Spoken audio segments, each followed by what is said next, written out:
It's good day to brew, baby. What is up, YouTube? It's your boy Millsy, back to Hometown Commander, back for another episode of Millsy Brewers, the show where I take my first pass at the commander in front of us on a budget on my quest to brew the magic world. You know the motto, baby. It's ABB, always be brewing, and that's what we're back to do today. That deck list is going to be down in the description for you below. So I'd really appreciate if you could interact with the video, like, comment, subscribe, consider checking out all those links in the description. I'd really appreciate it. But today, we're finally starting our Avatar: The Last Airbender content. And I thought it was only right to start off with our 5-color commander from the set, Avatar Aang. So Avatar Aang is 4 colors on the front side, but his ability is 5 on the colors on the back side, so that's what counts him as a 5-color commander. On the front side, Aang has flying and firebending 2. And then whenever we waterbend, earthbend, firebend, or airbend, we're going to draw a card. And if we can do all 4 of them in the same turn, we get to transform Aang into Aang, Master of Elements, a big 6/6 flyer that reduces all the spells we cast by Wooburg. In the beginning of each upkeep, we can flip Aang back over. If we do, we get 4 life, draw 4 cards, put 4 counters on him, and he deals 4 damage to each opponent. So, of course, the backside of Aang really wants you to flip him over so that he can deal the damage and flip back. But I also think the front side of Aang is really good because we're going to be drawing a card every time we're bending it. Bending is really easy to do, not only just because he has firebending too, so you're going to already be able to firebend every turn, but so much of the bending is beneficial for us. Specifically, I think earthbending and firebending are going to be really beneficial for us. So we can pair all these bendings together just to dig through our library and then flip Aang over if we can. So I want to give a quick disclaimer on the price for the deck. Of course, as I'm recording this, all of our cards are still in pre-release pricing, so a lot of these are going to be a lot higher than they should be. So as you see this video and it comes out later, you'll be able to click on that deck list below and get a more real price of what the deck is in front of us. I also upped the budget a little bit. Because of the pre-order pricing, I was like, whatever, we'll kind of figure it out on the back end. But I want to say a quick thank you to the channel members. Thank you so much for supporting the channel. If you're interested in seeing all our videos just a little bit early, for just $1 a month, consider checking that out down below. Well, we're going to go through all 4 of our bendings because, again, that's what Aang cares about. And you see a lot of Aang's regular cards caring about airbending, a mechanic where you exile that permanent. And then while it's exiled, its owner may cast it for just 2 mana rather than its mana cost. Now, this could be useful in a lot of ways, whether your creatures have entered the battlefield abilities or if you just want to get an opponent's permanent off the battlefield. So both of Aang's cards we're showing on screen here, both airbend when they come in. Aang Airbending Master says whenever one of our creatures we control leave the battlefield without dying, we get an experience counter. At the start of our upkeep, we make an ally for each experience counter we have. So again, really nice to start kind of gathering up all these allies. So many of our new cards from Avatar are allies, and we're going to care a little bit about allies at the end. Aang says whenever we cast a lesson, it gets lifelink. Appa says that whenever it enters, we're going to airbend any number of other target non-land permanents you control. And then whenever we cast a spell from exile, we make a 1/1 white ally. It's important to note that you have some fun synergy between Aang and some of the Aang airbending masters and some of these ones that airbend other creatures, since you can get experience counters and make a bunch of allies. Avatar's Wrath lets us choose up to 1 creature and then airbend to all other creatures. It's a really interesting board wipe, putting them all into exile, letting your opponents recast them, but it tacks on the bonus for us and negative for our opponents that until our next turn, our opponents can't cast spells from anywhere other than their hands. So that's kind of interesting, right? Stops our opponents from re-airbending those creatures, and we can still do it because it only stops our opponents from doing it. Airbending lesson just lets us airbend another non-land permanent and draw a card. And then Airbender Ascension says whenever it comes in, we can airbend up to 1 target creature. Whenever a creature we control enters, we put a quest counter on it. Beginning of our end step, if it has 4 more quest counters on it, we get to exile another creature we control and bring it back in. So we basically get to blink a creature. Again, works really well with the Aangs and the Appas, right, that care about those things being airbended and coming back in. And there's a few more airbending cards on the deck. You can see with this nice little airbending package. Probably my favorite of the 4 bending packages that we have in this set. And we're going to talk a lot about earthbending specifically because we have a couple commanders we're going to talk about this week and next week, is earthbending. So earthbending is, you have a target land you control become a 0/0 creature with haste that's still a land. You put how many counters equal to the earthbend on it, And then whenever it dies or becomes exiled, you just bring it back to the battlefield tapped. So it'll lose all its counters, but it still comes back as a land. And this is really interesting because there's so many cards that are either going to just earthbend or just make your land strictly better when you earthbend. Badger Mole Cub lets all your creatures that tap for mana add an additional green. Well, right, all your lands that are earthbended are now creatures, so they're tapping for additional green. The mono green Boomy comes in and earthbends one, but whenever he attacks, you put 2 counters on each land creature you control. So as he's attacking more and more, each of your lands is growing. Boomy Unleashed comes in and earthbends 4. And then whenever that Boomy hits a player, you're going to untap all lands you control, and then only your land creatures can attack during that additional combat, which is really interesting, especially if you can go wide on the earthbend. And it's one of the reasons why I tried to make earthbend one of the more major aspects of this, because I think it could be something we can really take advantage of in combat. Earthbending Student just earthbends 2, but gives all of our land creatures vigilance. Haru comes in and says, or starts whenever another ally comes in, we earthbend 1. So again, really useful with the things like Aang that makes the ally tokens and some of the other things we're going to talk about. Toph says whenever a land comes into our control, we're going to get an experience counter. And then whenever we attack in general, we just earthbend X, where X is the number of experience counters we have. So again, nice way to grow. And you can see the experience counters are going to start to work with some of the other cards that care about experience counters. 12 Greatest Airbenders from the Scene box is going to earthbend X when it comes in, where X is the amount of mana spent to cast her. And then all of our land creatures have double strike. Toph the Blind Bandit comes in and earthbends 2, and then powers equal to the number of counters on lands we control. And then we're playing that big marquee Naya Toph that comes in and makes all your non-token artifacts into lands, and then at the beginning of your end step, you earthbend 2. So you can see there's a lot of great earthbending pieces that we can take advantage of. And not just that, but we have things like spells. Earth Rumble lets us earthbend 2, and then have a creature fight another creature an opponent controls. Earth Shape lets us earthbend 3, and then each creature we control with power less than or equal to that land's power gets hexproof and indestructible until end of turn, and we get hexproof. So a way to protect ourselves and protect our creatures. Earthbender Ascension lets it earthbend when it comes in, and then we get to go search for a basic land and put on the battlefield tapped. And then whenever another land comes in, you put a quest counter on it. And if it hits 4, you put a counter on target creature, and it gets trampled in a turn every time a land comes in. So this is really nice, right? Allowing us to eventually start handing out trample to these potentially big creatures that we have. Firebend is probably the other mechanic I expect to see a lot of love out of this set, and of course we're going to use it. Firebending, of course, is on Avatar Aang as well. Whenever you attack, you add that much red mana, and it lasts to the end of combat. So we have things like Fire Lord Zuko that just adds Firebend's X, where X is its power. And it says whenever we cast a spell from exile, and whenever a permanent comes in from exile, you put a counter each creature control. Well, here, this works really well with the airbending, right? Having things come back in that way. Mai and Zuko have Firebending 3, and all of our allies and artifacts have Flash, which is pretty fun. Ozai, one of the big creatures as far as Firebending goes, says Trample, Firebending 4, and Haste. If we would lose unspent red mana, that mana becomes... if we would lose any unspent mana, it becomes red instead, so we get to keep the red mana around. And then as long as we have 6 or more unspent mana, he gets flying and indestructible. Fire Nation Turret allows us to give a creature +2/+1 Firebending 2 until end of turn.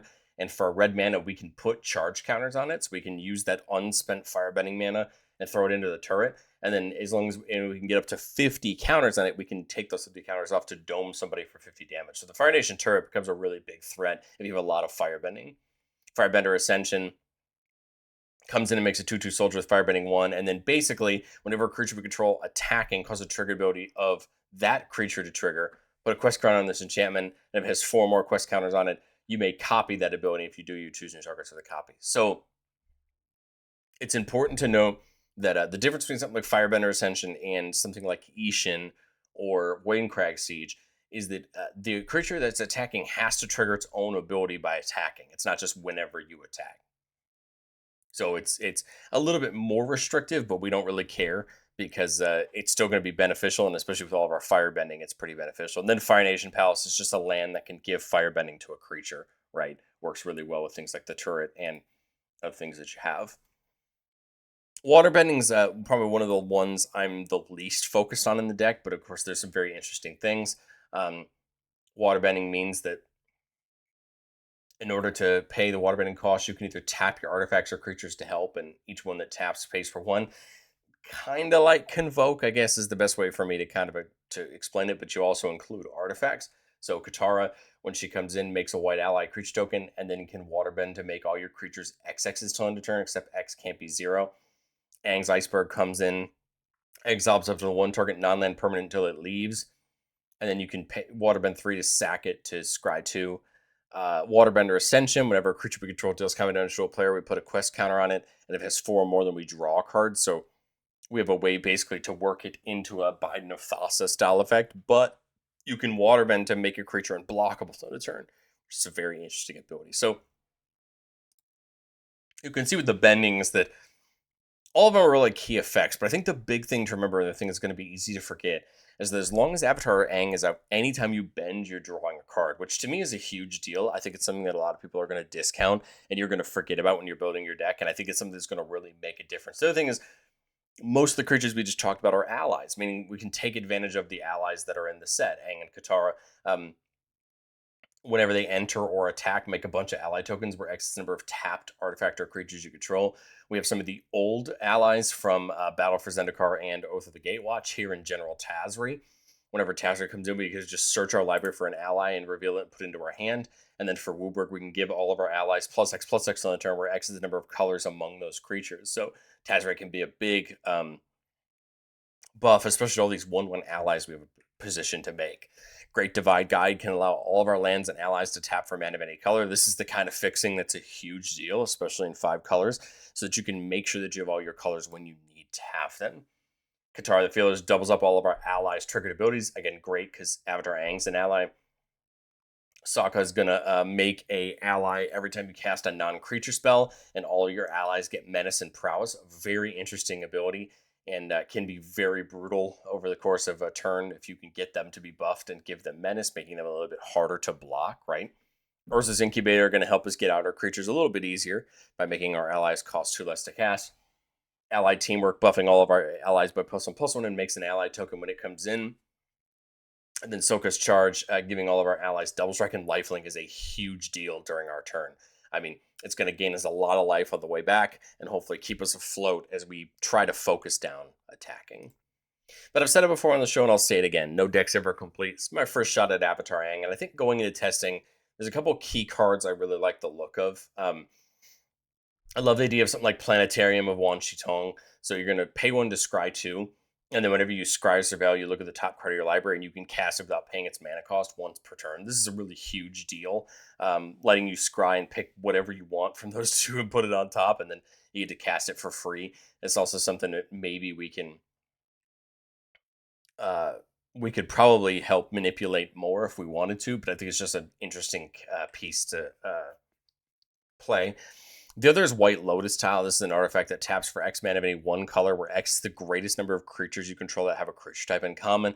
Again, very big in this deck to be allies, meaning White Lotus Tile can tap for a lot of mana. I just wasn't sure if the slot could be used for something else, but I think it's a card I really care about and a card that I think could be really useful for us. She also has something like You, the Moon Spirit, which can waterbend to just play something from your hand for free. This is a really big deal, especially if you can get a bunch of those allies out. You can really start waterbending some, big things in for cheap.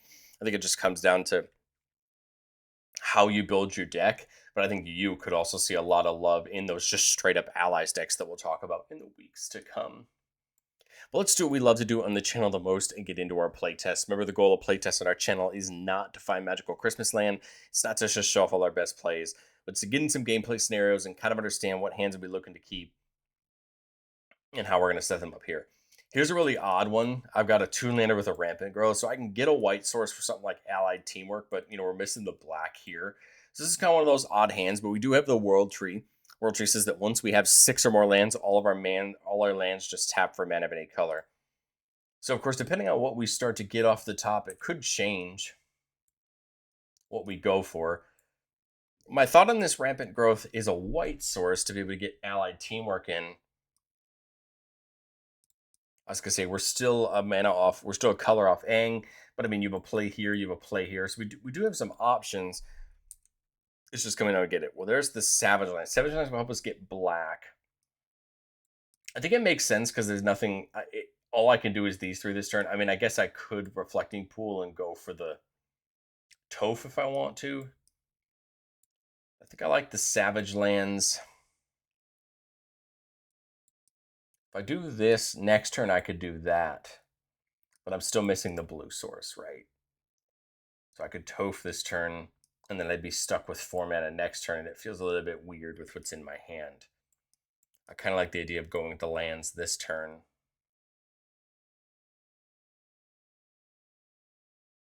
I almost just want to ally teamwork. Not sure why it's not showing my 1/1 ally, so we'll make that my 1/1 ally. As we come to this turn, we see Fists of the Sun, so we could pay Wooburg instead of any cost, any cost for the spells we cast. Notably, we don't have a blue source, so this is kind of brutal for Avatar Aang, and that we don't have a blue source. But I think I like Toph. Turn this into a 4/4, right? Because we spent 4 mana to caster, and then we're looking good there. And then here again, just missing the blue source for Aang, so a little bit awkward this hand, right? Because we're missing the blue source, but we do have double black. We just don't have double black and double red, so we're still a little bit off Ozai. So I think I would just go for the turret. I'd give that land has double strike. I mean, maybe you give the +2/+0 and firebending to the palace or to the land that we've earthbended, and then it'll basically just end up with 2 counters right on the turret.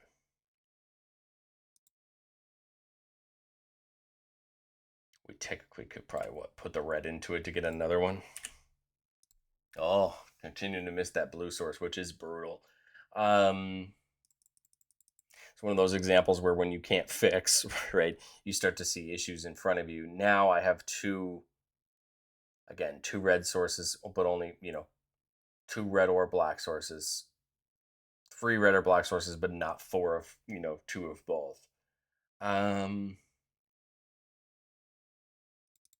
Really just need one more land, right? And then the World Tree is just going to turn itself online and really help us out. I could hold up Vanquished Unmaking, try to affect my opponents. Again, Firebend here for a couple others. Well, this Toph doesn't hurt. Get another land creature. Again, give out the Firebending again. Like I said, we're just one land away. Okay, well, there's the blue one. Now they're all able to tap for anything.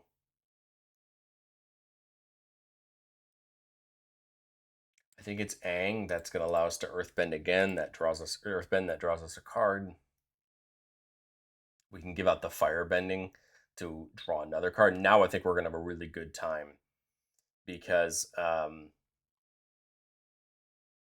now we're just in good shape because we're going to be drawing every time we're bending, and we're going to now fix all of our colors and get our allies in and get this party going. It took us a couple extra turns there because of the lack of colors, right? But I think that's something to keep in the back of your mind. As you're doing your playtest, are you seeing your lands in those colors you need? And if you're not, think about it. Do you need to play different lands? Do you need to play better ramp? Do you need to play more card draw to dig harder? I think Aang has a great set of card draw because we have so much bending in the deck. We got to get it. And if we don't, then I think it's something where you need to go back to the drawing board and think about it. Here's just a 2-lander, but we have the Divide, which helps us our lands tap for anything, and we have multiple ramp sources. So I'm not really as worried here because I have exactly all the ramp I need. So, I mean, here I think I'm just going to Rampant Growth. I don't think it matters. I guess I'll go for a blue source just in case. And then coming into this turn, we don't hit our land. We could get Aang down.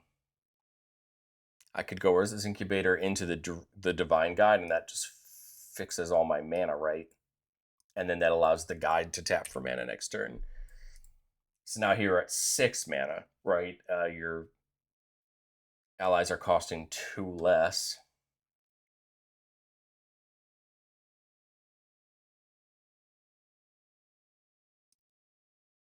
My thought is Zuko plus the Cultivate, play Aang next turn, right? When we can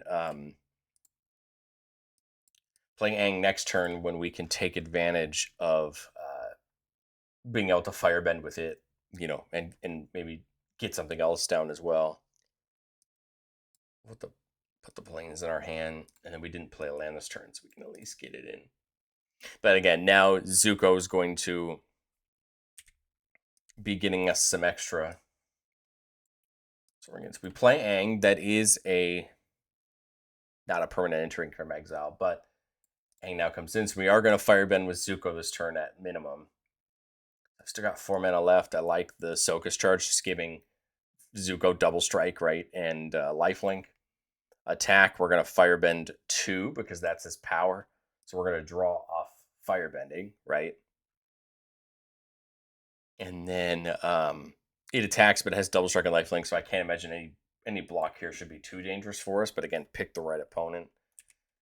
And then as we come back to this turn, 10 mana.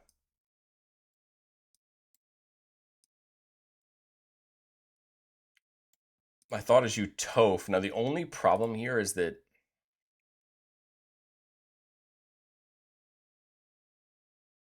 we're only going to Toph for 2, right? Because of her ability that it goes off for the amount of mana you spent, but that's okay. We're still going to draw. And then my thought is you can Faded for what? My thought is 1, 2, 3, 4, 5, 6, 7, because we can tap these to pay the. We can tap these to pay for the offer you can't refuse. So my thought is Faded for 4. Comes in with 4 fire counters on it. And if a source we control would deal damage to an opponent or a permanent they control, they deal that much damage plus the damage equal to the number of fire counters. So now, these guys both, I think these, well, this came in. So these guys both attack. We leave the Great Divide back to pay for the offer in case we have to. They are going to be able to attack. Sorry, that force gets haste right off the earthbending, if I recall correctly. So that force can attack 2, which it'll have double strike. But again, you mainly want to attack with these 2. You firebend twice. We're going to draw 2. We add the mana, and then they're both going to be that with double strike, but they also deal 4 extra damage, right? So if someone doesn't hit Aang, that's 16 damage, right, off the double strike. I mean, Zuko is really a 6/4 now with double strikes. So we're gaining a ton of life, which is going to help keep us alive, in my opinion, and keep us kind of swell up. Again, we have the ability to tap the Great Divide Guide to pay for that on offer just to protect ourselves.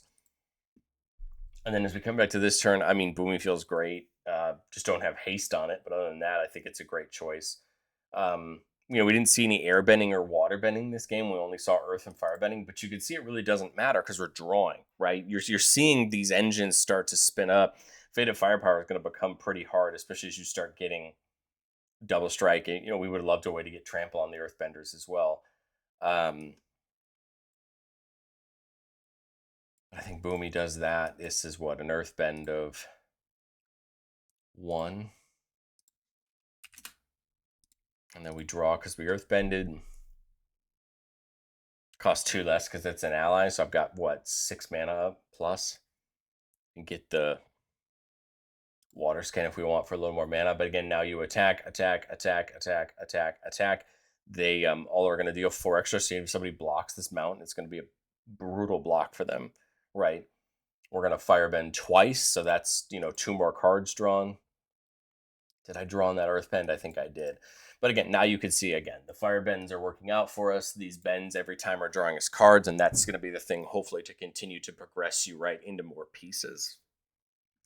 Playtest 3 here, again, we're seeing the True Lander, but we see an Arcane Signet into a Kadama's Reach. We should be able to pretty quickly get to, number 1, all of our colors, but number 2, enough mana to really be starting to have some fun.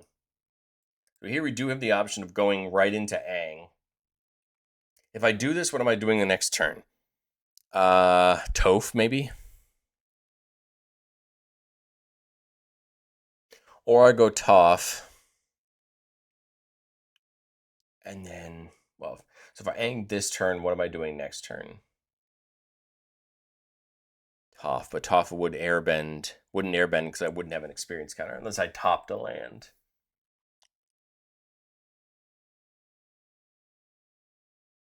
I think Aang makes the most sense. Okay, so the land does help. I think that makes me go Toph. Put in the land. That gets me an experience counter. I have no idea why these tokens aren't loading. It's probably because I didn't refresh the list. So there's my it's my experience counter, right?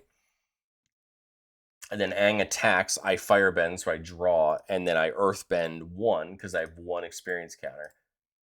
And there we go, I'm going to draw again. So now we're starting to dig, right? Come to our next turn, Nomad Outpost, another experience counter. 5 mana, love the idea of the Explorer, but I always feel like, so I've earthbended, I can earthbend this turn, I can firebend this turn, here's the airbend, I just can't see a... Let's explore and see what happens.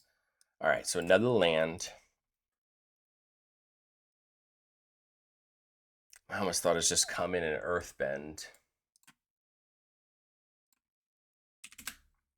That draws me another card. Now all my land creatures have vigilance. Attack, I get to earthbend again, but it's for 3 this time. So now you could start to see this earthbend game plan, ramping up. I'm drawing a ton of cards now, right? And I did get my land drops in this turn. And sorry, Aang draws off of firebending, right? Because he firebends at the start there. I almost feel like I pitch a land, right? And then now, right, we come back to our turn. And comes in, experience counter. Aang at the Crossroads. Look at the top 5 cards of your library. You can get a creature with mana value 4 or less among them on the battlefield. And then whenever a creature we control leaves the battlefield, we can transform Aang beginning of the next upkeep. And he turns into Aang, Destined Savior, who gives all our land tokens, land creatures vigilance, and then earthbends at the start of combat. So that's not a bad play this turn. We know we're going to firebend, we know we're going to airbend, or we know we're going to earthbend. This is our airbending ability right here. I just have no way to waterbend, right? Otherwise, we could potentially flip Aang this turn.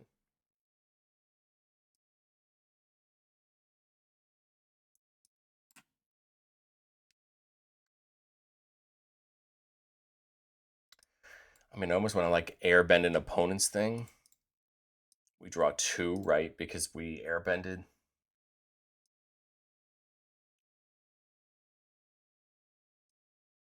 Get the Felwar Stone in. I kind of want to attack with the airbends, or all these airbended lands, but at the same time, we don't have to, right? I could go 1, 2, 3 to go for a Kadama's Reach. Get a land in. Get a land to hand. That's 2 more experience counters. And now I'm earthbending like 6, when I attack. And then I'm firebending, so we're drawing 2 more. So you can see now we're really starting to just dig, right, through our library. There's the Fist of Suns, if we can get it flipped over. There's our water bend.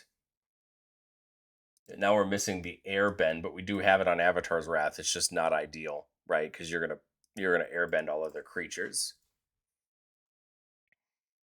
Okay, but we didn't see the Katara until we airbended, or until we used the lesson, right? So again, I think here again you still get to see the value. You're still digging. You're still getting all these things. I think it's just going to come down to finding the ratios, or focus on 1 or 2 of the bendings you like, right? To get your key abilities in there and really value right from what you're seeing. I think it just comes down to deciding what bendings you like the best, and kind of working your way in there. Here I've got a 2-lander with a rampant growth into a cultivate. So we should again have lots of mana. We got the Badgermole Cub for the Earthbend. We have Aang, and Katara for the allies, and we have Boomy there for the Earthbend. So we do have some interesting pieces. So let's see what we get ourselves into. Again, really nice in that Badgermole, right, to give us the additional green. Here's Moon Mist. So Moon Mist is a way we can actually transform Aang to his backside. It is important to know that it is a possibility, right? Here I think I have to go for a forest, because at the moment I don't have red and black, right? This turn I think we just cultivate. Go get the lanes. And I think but that's green. I have double green. I think I have to get a red source, right, to my hand, so that way I have multiple ways to do that. Because now my thought is, right, turn 4, now we've got 5 mana. I think I'll probably just slam Avatar Aang down so that way next turn we can take advantage. Get the water skin in, 3 mana. I can get the Ascension down. I get the Cub down. I think I'll do the Cub. Draw off the Firebend. Next turn. 8 mana, but 7 if I want to keep this land out. This just gets me a bunch of allies, right? Let's do Boomy. I'll airbend 1 here and draw. Let's see what this gets me into. Oh, that's interesting. That's going to be great for next turn. I think I'll use that one to Firebend Ascension. Make that 2/2 with Firebending. And then go to attack. Oh, I just realized we're actually just netted a bunch. Oh, no, we didn't. We would have netted an extra green there, but oh well. Attack, Firebend 2, so we're going to take the extra, and then I guess technically we could Moon Mist. Use the green here and just Moon Mist from that extra, from the red mana from the Firebending. Flip it over, right? And then remember, it's going to come back at the beginning of the next upkeep, right, and flip back over. Note that the Wooburg can actually reduce generic costs, meaning that I believe, can just free cast Toph right now. Bang and bang, we're 1 off that. But I don't mind this because now you're going to start growing your land creatures each turn here. Firebend Ascension actually would have gotten one of those right from Aang attacking. But again, the next upkeep, we transform him back, gain 4, draw 4, put 4 counters on him, right? And then 4 damage to each opponent. So now Aang's back on the front side, but we've gained value, right? World Tree comes in tap, but now all of them can tap for anything. So now we got a wide open hand of that. I mean, this is in the air. I'd love a way to get those lands trample, right?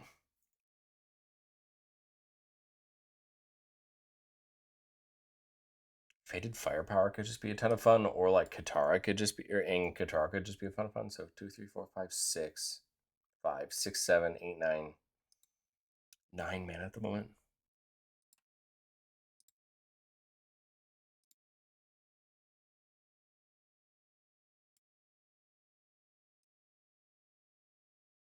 You could either set the Firepower up this turn, you're going to Firebend twice, so you're still going to draw 2 this turn on attack, and you're going to raise the Ascension up.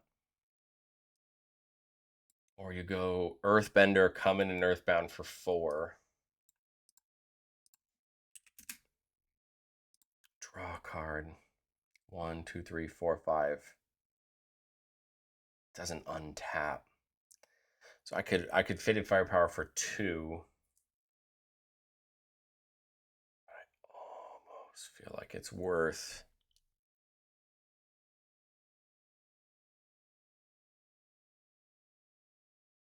Doing something like that. Go to combat. Again, we're going to Firebend twice. We can pitch down the hand size, but I think we're in a really good spot here, especially with something like Tazri. We can get in the airbending next turn with Toph. We have the Fated Firepower to make all of this a big deal, coming in and dealing a bunch more damage. If you think about it, 1, 2, 3, 4, 5, 6. We can bring Fated down for at least 3, which is at minimum going to be really tough for our opponents. But remember, we can also tap creatures. So like if we don't want to tap with the Cub, we can tap that down. We can tap that 2/2 with Fire Bending down. So that'd be 6, 7, 8. You come into Fated for 5. Now you're attacking Aang, all the lands, Boomy, Toph, and the Great Divide Guide. All of them are dealing 5 more damage right now. We've got a nice big attack. We also have the Ascension turning online, so we're going to double Firebend, which would add a ton of mana that I actually don't think we can use at the moment. But we could eventually find a way to use it. Right, but again, Boomy's ability should actually copy because it's attacking, putting actually 4 lands, because we're going to have basically all our attack triggers on the stack. The Firebending, the Firebending. And then that's going to go off. So the first one, whoever we choose to put first on the stack, probably this Firebending, right? That gets copied. Then Boomies, then Aang. So you can start to see that then it would start be doubling and we're in a good spot. Again, I think it really truthfully for a deck like this is just going to come down to, do you want to try to play even across the board? Or do you want to just try to use Aang to bend and draw and get you through to kind of set up maybe the one or two bends of your choice? Like I could see you really either going all the way across the board. I think earthbending and firebending go really well together. I think airbending and waterbending really go really well together. There's a lot of different ways you can choose to take advantage of all the bendings together. But again, I think Aang just turns into a draw outlet that you can use to draw through a bunch of your deck, get your pieces, and have some fun. But I'd love to know, what do you think of Avatar Aang down in the comment section below, and I will catch you on the next.